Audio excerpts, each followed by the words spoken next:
بالله من الشيطان الرجيم بسم الله الرحمن الرحيم الحمد لله رب العالمين والصلاة والسلام على سيدنا ونبينا وحبيب قلوبنا أبي القاسم المصطفى محمد وآله الطيبين الطاهرين وصحبه المنتجبين.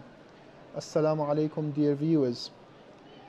In this program being presented to you from the holy shrine of Imam Rida, peace be upon him, we are going to talk about the way that a Muslim would choose their source of emulation. We know that a Muslim who does not have sufficient knowledge of Islamic rules and laws should choose a source of emulation to follow in their Islamic practice. When a Muslim does not have the time and possibility to individually learn and study Islam, choosing a source of emulation becomes a necessity. But then, who should we choose as our source of emulation?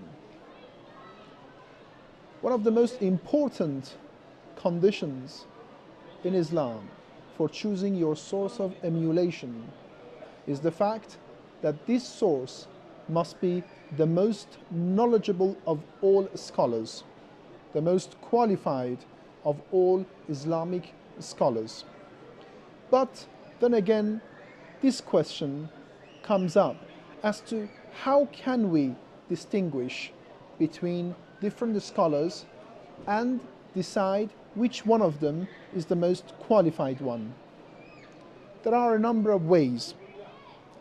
The first one, sometimes we are familiar with Islamic rules and laws to a certain extent, and we have enough knowledge about the scholars and their ability to interpret Islam. Therefore, we can individually and personally decide who is the most qualified of all.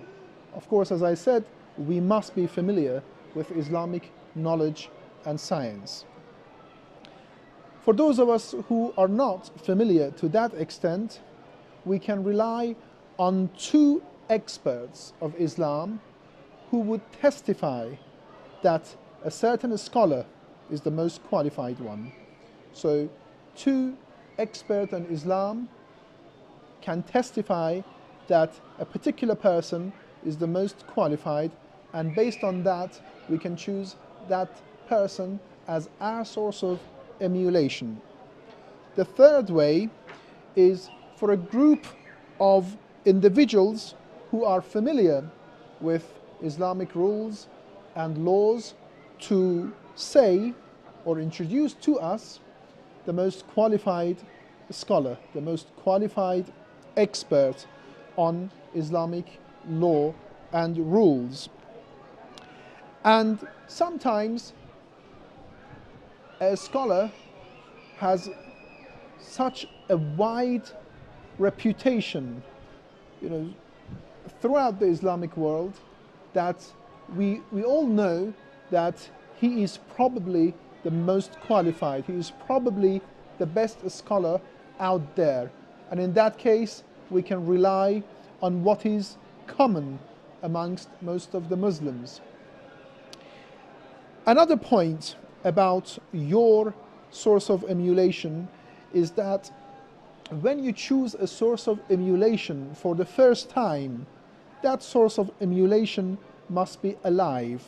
So in other words, you can choose your source of emulation during their lifetime, and you cannot follow a scholar who has passed away and no longer lives amongst us.